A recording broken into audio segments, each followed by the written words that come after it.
What's something people don't know about Doom mods? They can get absolutely wild, especially when it comes to Project Brutality. Project Brutality is not your average Doom mod. This is Doom cranked up to 11. Ultra-violent, insanely gory, and packed with traumatizing content that will leave even veteran players shocked. If you thought the original Doom was intense, Project Brutality takes it to a whole new level. We're talking about over-the-top violence, buckets of blood, and moments that are definitely not for the faint of heart, or for younger audiences. But what really sets Project Brutality apart is how unforgiving it is. The most common fatal mistakes players make: rushing into rooms without checking corners, underestimating enemy ambushes, and forgetting to manage their ammo. One wrong move, and you're instantly overwhelmed by a swarm of demons or caught in a crossfire of projectiles.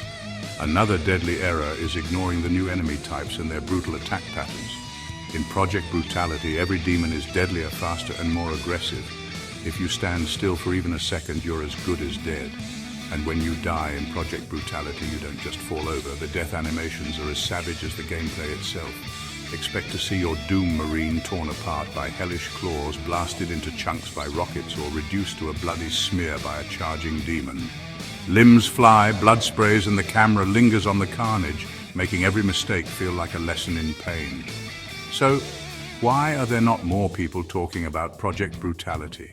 Maybe because it pushes the boundaries of what a Doom mod can be, turning the classic shooter into a relentless, blood-soaked experience that you won't soon forget. Today, we're diving into the world of Project Brutality, exploring what makes it so extreme and why it stands out in the world of Doom mods. But before we get into the carnage, let's rewind and talk about the roots of Doom itself. Doom, released in 1993, is an absolute classic. You play as a space marine, a total badass on Mars. And what are you doing? You're fighting hordes of demons from hell. It's simple, it's fast, and it's so much fun. The goal is to survive, find keys, open doors, and blast everything that moves. It basically created the first-person shooter genre as we know it today. Every time you pick it up, it feels like going back to the roots of gaming, where pure action was king. Now let's talk about something called a WAD. This sounds weird, I know, but it's super important. WAD stands for Where's All the Data? Think of it like a file that holds everything in the Doom game. It has all the maps, the textures, the sounds of demons screaming, and the sprites of the monsters. It's like a big box of Legos. The original Doom game came with its own WAD files, which contained all the levels and content that the developers at ID Software created. This WAD file is the heart and soul of the game, the very foundation upon which all the demon-slaying action is built. The coolest thing about these WAD files is that the creators of Doom made them easy to open and change. This was a genius move, like giving everyone the keys to the castle. It meant that anyone with a computer and some patience could create their own stuff for the game. People started making their own maps, new monsters, and even completely new stories. These custom WADs are how the Doom community started to grow and stay alive for so many years. It was one of the first games to truly embrace its community of creators, a trend that is huge in gaming today. So, a WAD is basically the game's data package. The original game has its main WAD, the iWAD or internal WAD, and then players started making their own, called PWADs or patch WADs. You could load these PWADs with the main game to play new levels or experience new things. It was like getting free DLC before DLC was even a thing. This simple but powerful idea is why we're still talking about a game from the 90s.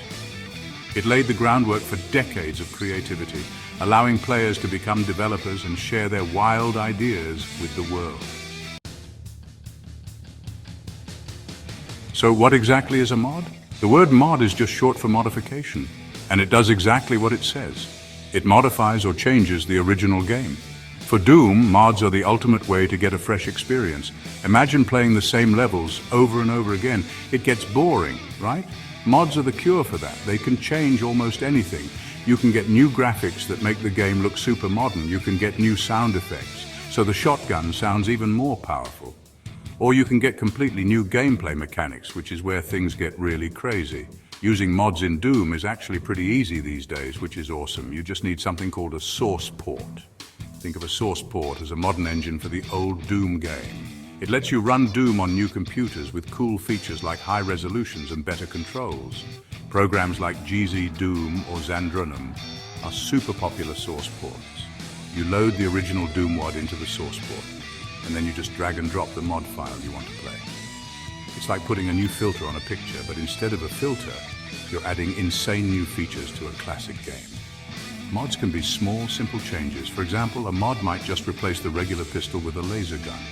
Or it might change the color of the blood from red to green, because why not? But mods can also be massive overhauls that transform the entire game into something completely new. These are called total conversions. They can change the story, the characters, the weapons, and the enemies. You could be playing a fantasy game or a sci-fi horror adventure, all within the Doom engine. The possibilities are literally endless, which is so cool. This ability to mod the game is what has kept Doom alive and kicking for over 30 years. Big flaw. The community is constantly making new things to play. Every day, you can find a new map, a new monster pack, or a crazy new weapon mod. It's a never-ending stream of content created by fans for fans. This creative freedom turned Doom from just a game into a platform. It's a canvas where players can paint their own chaotic masterpieces, ensuring that the act of ripping and tearing through demons never ever gets old. It's a beautiful thing, really. Now let's dive into the most infamous Doom mod out there. Project Brutality is a mod that's become legendary for one reason.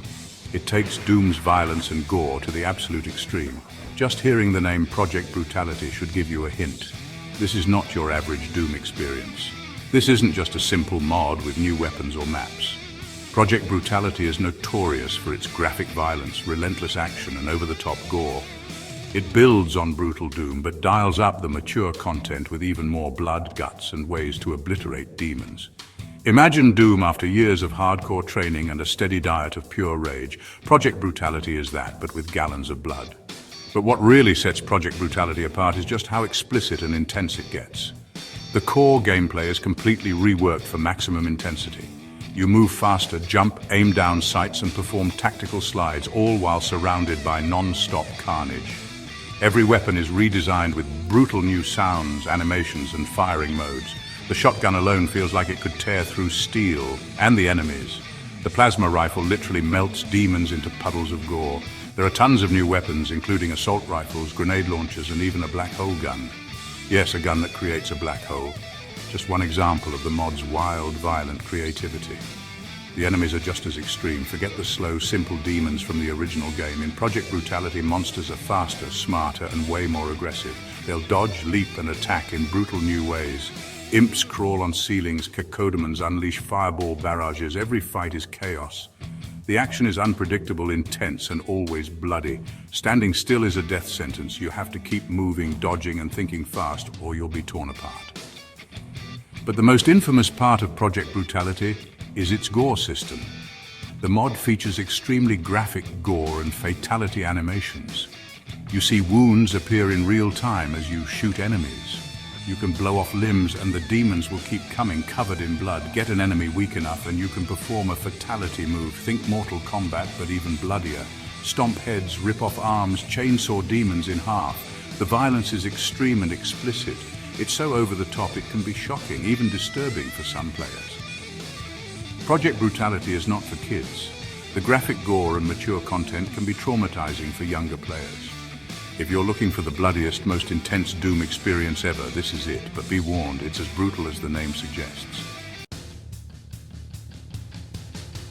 So why do people love Project Brutality so much? It's because it takes the core spirit of Doom, fast, frantic action, and modernizes it perfectly. It adds layers of complexity and choice without ever slowing down the pace. For example, you can now dual-wield almost any one-handed weapon. Want to run around with 2 shotguns?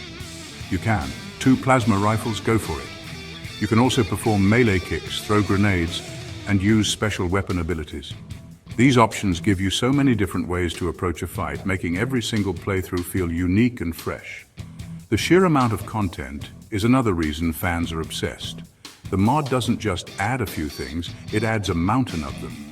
There are dozens of weapons, each feeling distinct and powerful.